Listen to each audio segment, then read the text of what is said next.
mò ra bằng bố rồi đây mò ra màu gần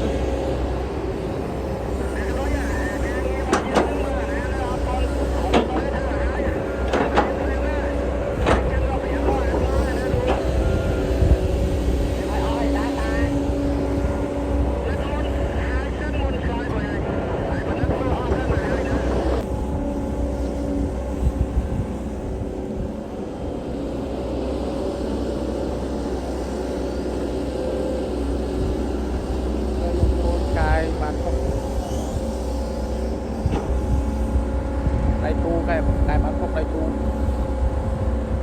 tu không cái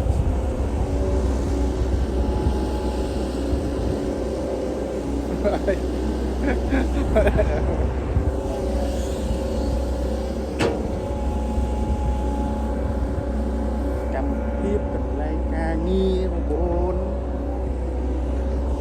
thì chưa đi họ từ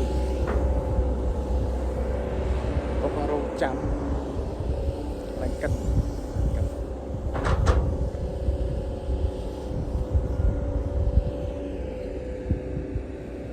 một cô cá này cô cá lơ đó lấy mà con ngân hàng phòng chám cát tàu lệch mình lệch tới cát mình hàng một cái nhục cát là lệch nó ngay chăng trong thoát rồi thôi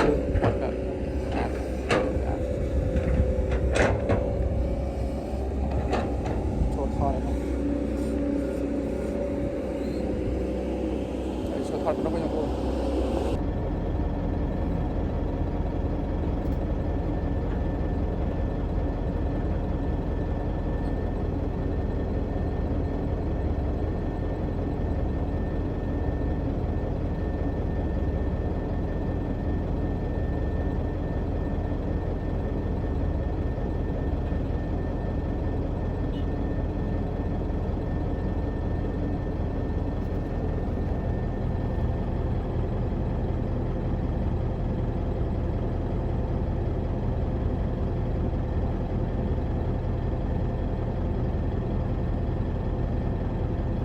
tiếp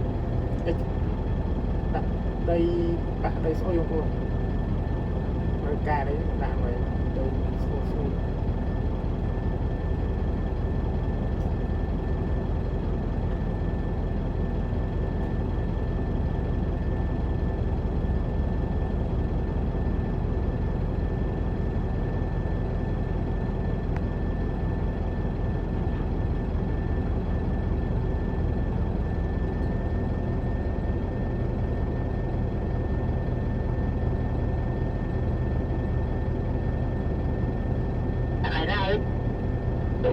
chặt lại ngon này